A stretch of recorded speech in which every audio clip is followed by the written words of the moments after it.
Hello, everybody. Welcome back to the EIC Podcast. Mike and Dustin with you here again. We want to pick up a subject matter that we covered in another podcast of ours, which we will link to here, which was about adding $500,000 in additional revenue to your bottom line. And that's a great goal, but how do you do that? So we had a podcast on that.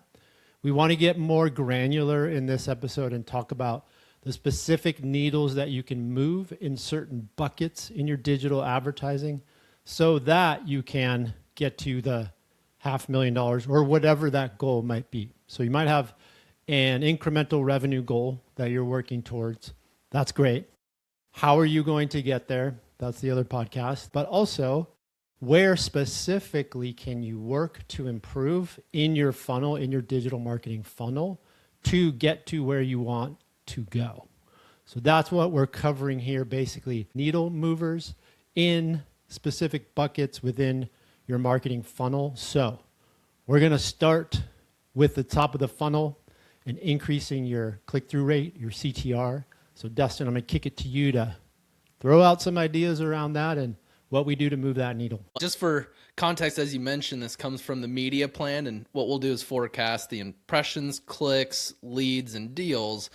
And so if we forecast it and we see there are any issues, we'll use this to diagnose. And so, the first part, impressions and the audience building. So that top of the funnel, all we're trying to do is get video views, clicks to the website so that we can retarget. The whole goal is building audience to retarget. So a big piece that we see is the view through rate and click through rate, and that typically boils down to the creative. And are we saying the right things to the right audience? And really, what can we do to look at our CTR? And if it's below or on point, that's what lets you know whether you work on it.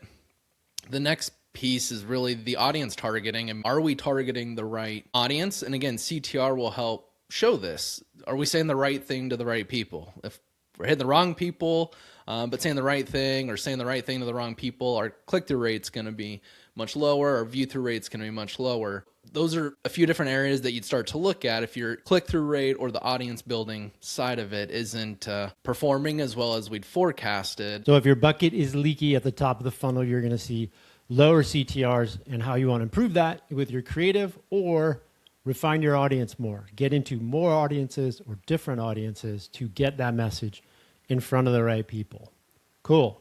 Middle of the funnel, we're talking click to lead.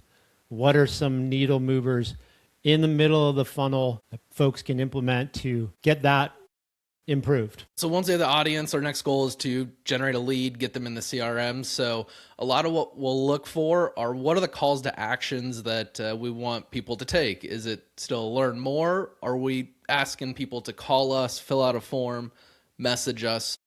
Being very succinct with your messaging and the outcome you want someone to do is a big piece of it. And we really look at conversion rate, traffic to the landing page or engaging with the ad. What is the rate of people to people coming in as a lead? So if it's low, things to work on are those calls to actions. On-page optimization is a big piece. And how are you positioning the product, the service to the audience that you're targeting? This is where we see a lot of the gap is really focusing on that on page and how are we navigating that person to convert. The other big piece is forcing your audience to engage with you the way that you want to rather than being agnostic. And that means we need you to fill out this form rather than offering a phone call, a form fill, instant message. The more agnostic you can be to the forms of communication, the higher conversion rate you're going to have, and you'll bring more of this audience into your CRM, into your sales team to talk to. What about retargeting and frequency? That is another big component as we generate awareness and have our audience managing how often we're showing up to the user is huge. Typically what we'll optimize towards is 2 to 3 frequency per day, but we have no more than 1.2 or 1.3 frequency per ad. So the whole goal is get 3-4 touch points with the brand, but it's all saying different things, different testimonials, different unique selling points, different discounts, whatever that may be. We're getting in front of the user a couple times a day, just saying different things. And The big opportunity is most people are only showing up once every 7 days and just not enough frequency for someone to remember you, or you have tons of frequency and only one ad running, so they just keep saying the same thing over and over, and you're expecting a different result, which doesn't work. So the leaky bucket in the middle of the funnel is you have a high CTR, you have a great click-through rate, you get people coming to your site, but the conversion rate is low. It's almost like we're EMTs here figuring out what the problem is with the body. So click-through rate's great, conversion rate is low. What we're saying here is look at your landing pages, look how you're trying to capture that information. And then are people seeing you enough? Maybe they're clicking through and they're getting there, they're getting to your site, but it's a one and done. You want to get in front of them more frequently and with different messaging as well. Especially at this middle of the funnel, there's a lot of opportunity to create content here, which we have on another podcast. Content here, which is trust and proof and testimonials and all that. A lot of juicy content and different content you can create here to get people back to the site, which is another great needle here that Dustin just outlined there with frequency and retargeting. Okay, next big bucket is bottom of the funnel. What are the triage signals at the bottom of the funnel, and what can people do to move that needle? Now that we have leads coming in, the next thing is really lead to close rate or deal rate.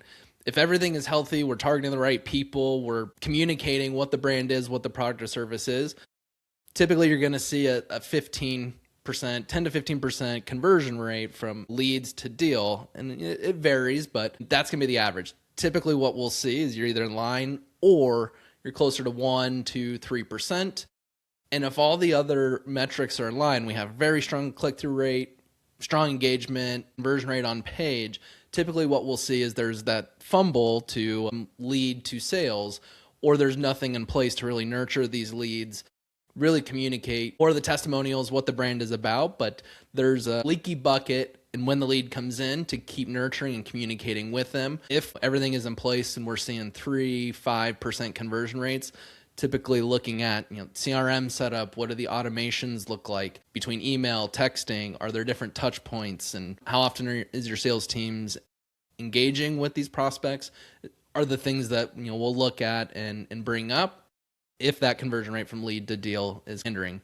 Those who have it in place, like I said, are a good 10 to 20% depending on deal value, industry, and a couple other variables. So the triage signal here is close rate. So lead to close rate, what is that rate? And then looking at some of the component pieces that can increase that close rate, which is communication and nurturing within your CRM. We have another podcast on this, by the way, if you want to look this one up. So there's that part of communicating within your CRM. And then there's the human piece, which we've talked about on other podcasts as well, the handshake. We have a podcast on the no fumble handshake between sales and marketing. Is that handshake working? Is it a two-way signal and street and communication between those two groups? And is that happening effectively so that customers aren't getting lost? All right, let's tie this back to ads, which is specifically what we do. We're a B2B lead generation company focusing primarily and only on paid ads. So let's tie that back to ads, why marketing cares, other optimization pieces. We have talked some about ads here. We've talked a lot about ads, but how do you want to close that loop as far as ads go, Dustin? Now that we know where to look to diagnose where there's the leaky bucket, where this impacts ads, if everything is in place, typically you're going to see a really strong return on investment from the ads. And really the last piece, that means the CRM is really being worked. And if we can hone in on quality leads, close deals being done, see the revenue that comes in, we can close that loop back to the ad platforms and report on what campaigns, channels, creative are driving good leads, bad leads, closed won deals, and actual ROI. So it's a lot to look at and stay on top of, but when it's done right, the ROI is there, and then it creates the feedback loop that allows ads to target better, bring in higher engaged users, and ultimately just increase the ROI of all the ad efforts. It all works together. So all of these signals feeding into your CRM or your central repository of where you're making the decisions. That's like the brain that's feeding all these signals into the body, and our body is ads, so it feeds those signals back to the ad platform so we know what's working, what's not working, and you want to make sure that those synapses, see, I did that with the brain correlation there, that those synapses are firing and connected so that the brain is speaking to the body and vice versa, and everything's working in conjunction with one another.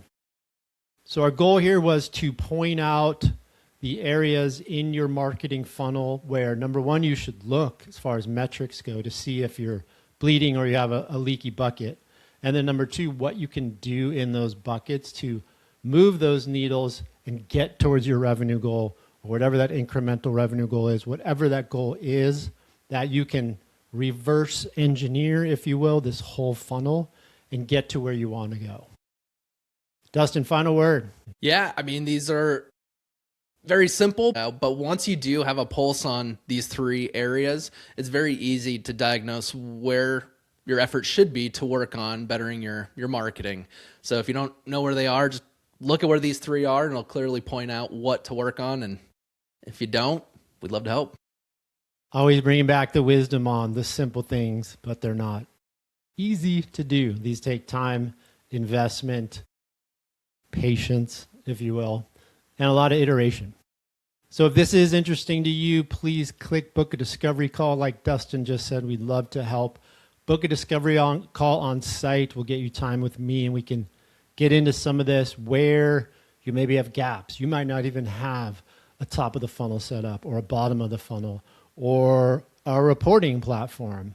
You might not have the brain hooked up. So we can help with all of these. We'd love to help. The first step is a discovery call, and we can do some diagnosis, some triage, maybe. So if that's interesting, click book a discovery call on our site, and that'll get you time with me, and we'll get into it from there.